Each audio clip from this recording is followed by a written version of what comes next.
paso quería mostrar estas fotitos que las saqué hace mucho tiempo. Vivía en un piso 20 y me acuerdo de una noche de tormenta me quedé buscando, sacaba fotos con el diafragma que lo abría cada 15 segundos. Hola, ¿qué tal? En esta oportunidad voy a hablar de la importancia de las protecciones en un sistema solar, primordialmente, sobre las descargas atmosféricas. Como sabemos, las descargas atmosféricas son producidas por rayos. También están las que son producidas por maniobras de elementos de maniobra en media tensión y alta tensión en la red eléctrica. En esta oportunidad vamos a hablar únicamente de las descargas atmosféricas producidas por rayos. Como podemos ver, acá tenemos la frecuencia, una onda sinusoidal pura. Esto sería el tiempo. En nuestro país tenemos 50 Hz, ¿sí? En 220 voltios, estaría por acá. En realidad hay un valor que es el valor eficaz, no importa. Y bueno, las descargas atmosféricas en este caso, en la cuestión de rayos, pueden llegar en el orden de los 7000 voltios. O sea, hay un pico pequeño. Esto es muy poco tiempo. Estamos hablando de entre 8 a 20 picosegundos. Esto es lo que protege las caracterizadas en clase 2. La clase 1 es mucho más importante el tiempo y la corriente que protege. Pero las que son especificadas primordialmente para la mayoría de los sistemas solares son las clase 2. Por otro lado, son las que se exigen en la norma de AEA. En casi todo, bueno, acá en Argentina, en la norma AEA de instalaciones fotovoltaicas, se pide protecciones en alterna y en continua. Bueno, supongamos que cae un rayo, ¿sí? Cae un rayo, ahí escuchamos el ruido. No cae ahí, cae en un árbol cercano, ¿sí? ¿Qué es lo que pasa acá? El rayo emite una corriente electromagnética que viaja a través del aire, que tiene más o menos esta forma.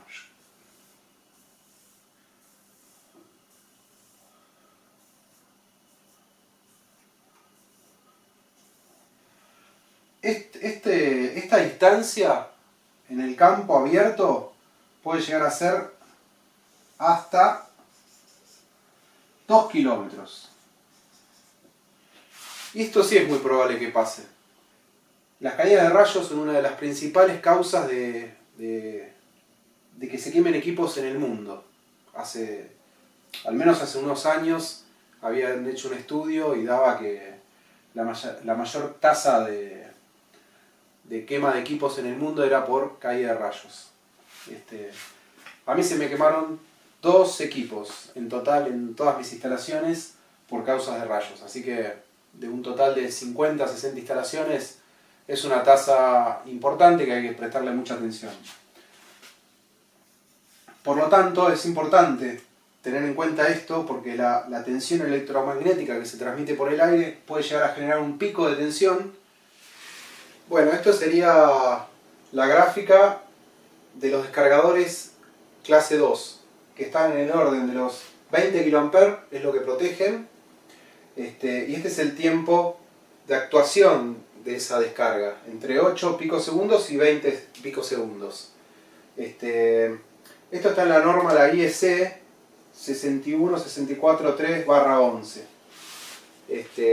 Y son las protecciones más comunes para protegernos tanto en alterna como de continua de las descargas atmosféricas. Bueno, vamos ahora a hablar del fenómeno específico que se produce en los paneles solares.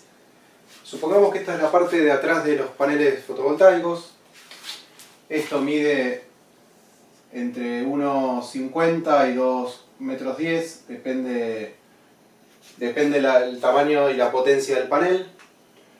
Y es muy común ver, por ejemplo, suponiendo que tenemos que conectar estos 8 paneles en serie. Es muy común ver este tipo de conexiones. así, así. Y después acá se unen los cables y se dirigen hacia el inversor, ¿sí? ¿Qué pasa con esto? Hay una situación que se llama espira electromagnética. Esta área de acá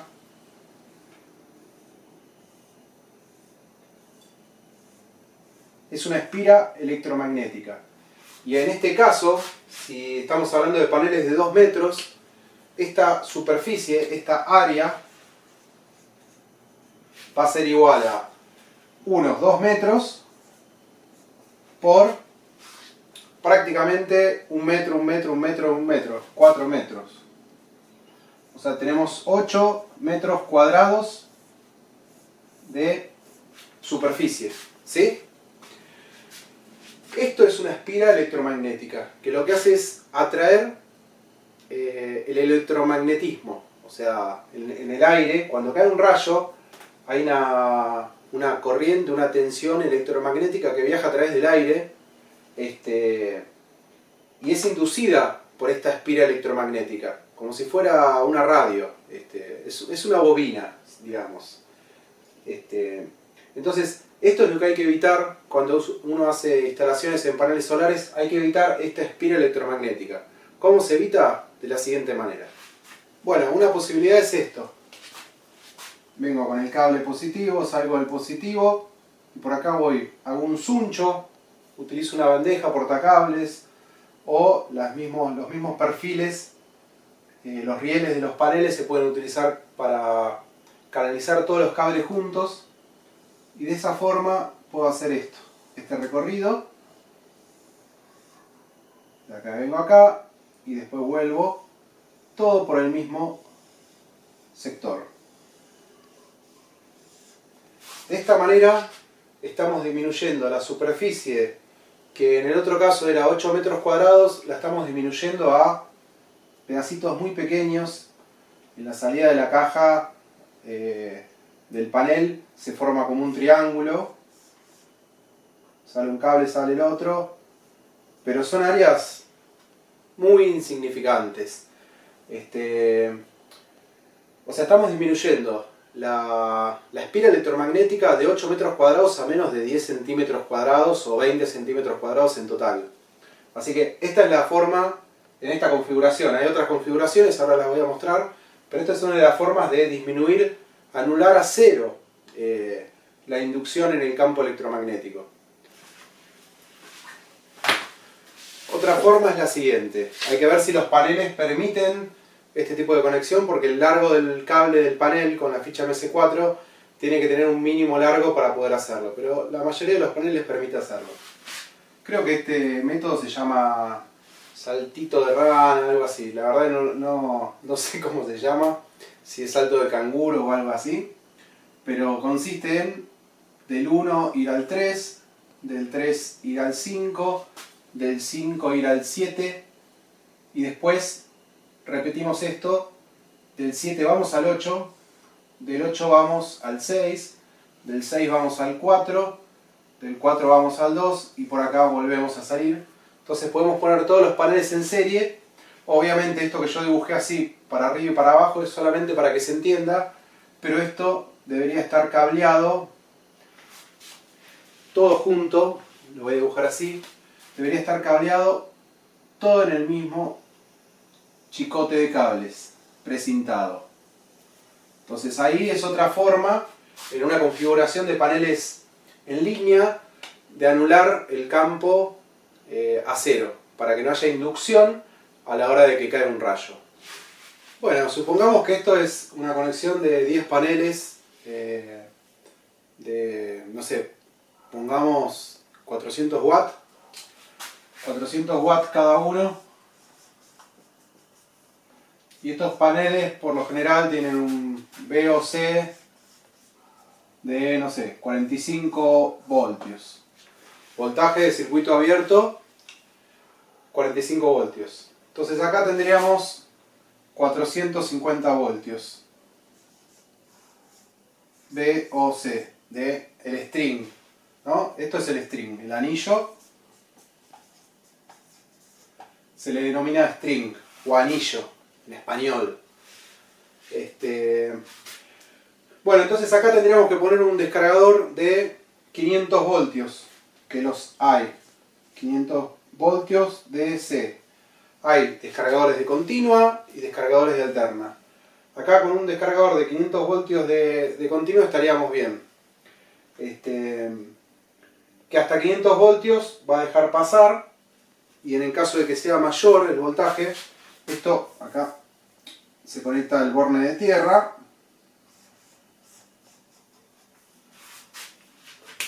Y si el voltaje es mayor a 500 voltios,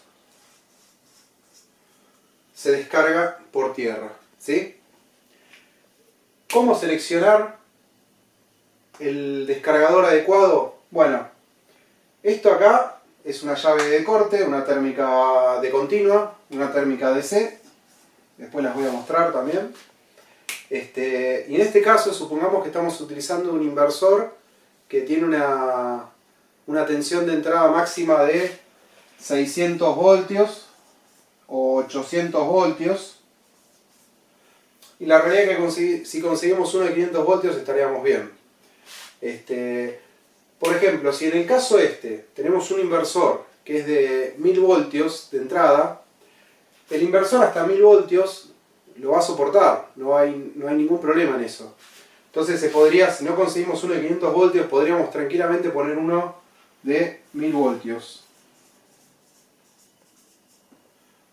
En este caso no hay ningún problema. El problema en general lo tenemos cuando tenemos sistemas off-grid, que tenemos voltajes menores.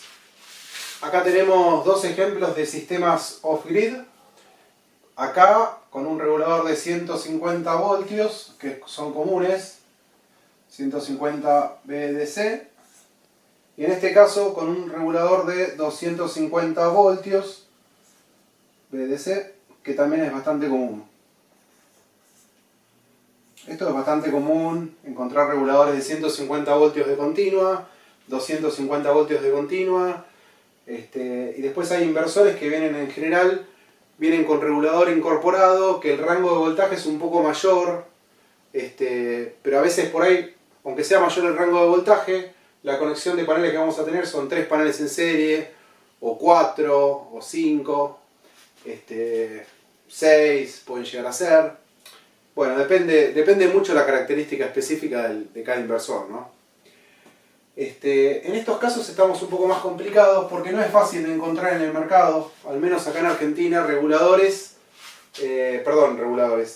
No es fácil encontrar descargadores atmosféricos que trabajen en orden de, no sé, 150 voltios o 180, o en este caso 260 o 300 voltios.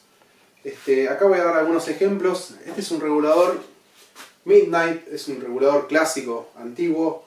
Midnight es una empresa muy antigua en lo que es solar. Hace mucho tiempo los usaba, que los traían acá a Argentina, no sé si los siguen trayendo. Y en este caso, no es exactamente un modelo de baja tensión, pero hay de 330, 300 voltios de continua. Hay modelo que es de 300 voltios de continua y hay otro que es de 115 voltios de continua. O sea, hay descargadores para este fin. Bueno, acá tengo un descargador tetrapolar para alterna. Este es para 380 voltios. Y como podemos ver tenemos la entrada de las 3 líneas, fase 1, fase 2, fase 3 y neutro. Y acá tenemos los datos. Este es el descargador de Benny Hill. Bueno, tenemos 40 kA máximo y la nominal es 20 kA. La UC 385 voltios. Estos descargadores son intercambiables los cartuchos. Ahora, bueno, estoy con una mano filmando y me cuesta sacarlo, pero esto se saca en el caso de que tiene un visor que por lo general no pasa nunca que se gaste, pero si recibe muchas descargas atmosféricas, Esto es como una cortinita que va bajando y cuando está en rojo y desaparece el verde hay que cambiarlo. Entonces no hay que cambiar todo el descargador porque por ahí la descarga solamente es en una fase y no tiene sentido cambiar todo el equipo completo. Acá tenemos el borne de tierra.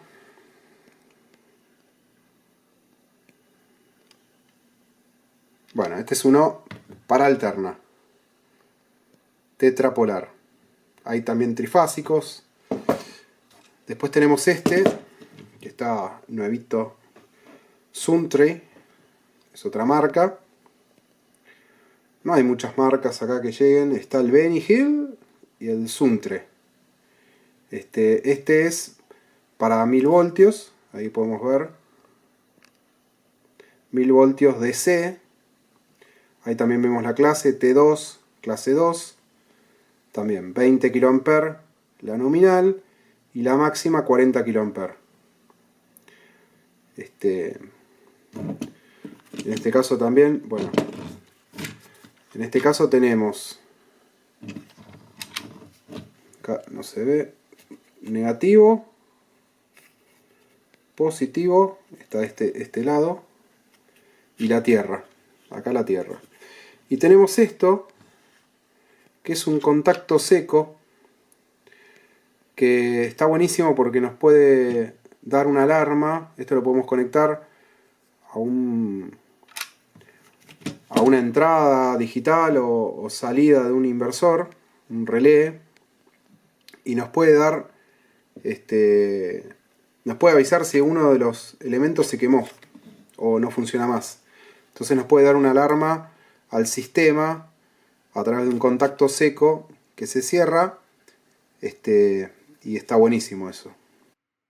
Bueno, antes de despedirme, quería hablar de algunas cuestiones que me parecen importantes.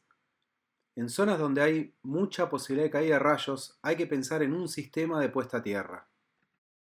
Este sistema va a estar constituido por pararrayos, jabalinas, descargadores atmosféricos y otros elementos de protección que tienen que estar trabajando en sincronía. Este video que pasó y estas imágenes corresponden a que al ser una zona de tanta caída de rayos tuvimos que pensar en todo un sistema de puesta a tierra unificado. Otra cuestión que es muy importante, igual esto tiene que ser charlado con un especialista, es unificar todas las tierras que haya en un lugar. Porque si no, si tenemos diferentes jabalinas y sistemas de puesta a tierra, estas actúan como capacitores en la tierra y pueden generar una tensión muy grande entre diferentes puestas a tierra. Todas estas cosas, claro, solamente quiero mencionarlas para que se sepa la importancia y que se tengan en cuenta. Aquí podemos ver un gráfico que muestra la cantidad de tormentas que hay al año según la zona. De cualquier manera, esto hay que tomarlo un poco con pinzas, porque una cosa es que haya mucha cantidad de tormentas eléctricas, pero por ejemplo en la zona de Misiones, donde hay mucho bosque, mucho árbol, no es lo mismo que haya una tormenta en un lugar desértico o árido, donde no hay mucha vegetación. Va a ser mucho más riesgoso, aunque sea menor la cantidad, que las tormentas sean en lugares que son mucho más llanos. ¿Se entiende? Bueno, espero que les guste este video, que les sirva para comprender un poco la importancia de las protecciones atmosféricas en un sistema solar. Y bueno, no se olviden de darle like si les gustó y seguirme. Muchas gracias.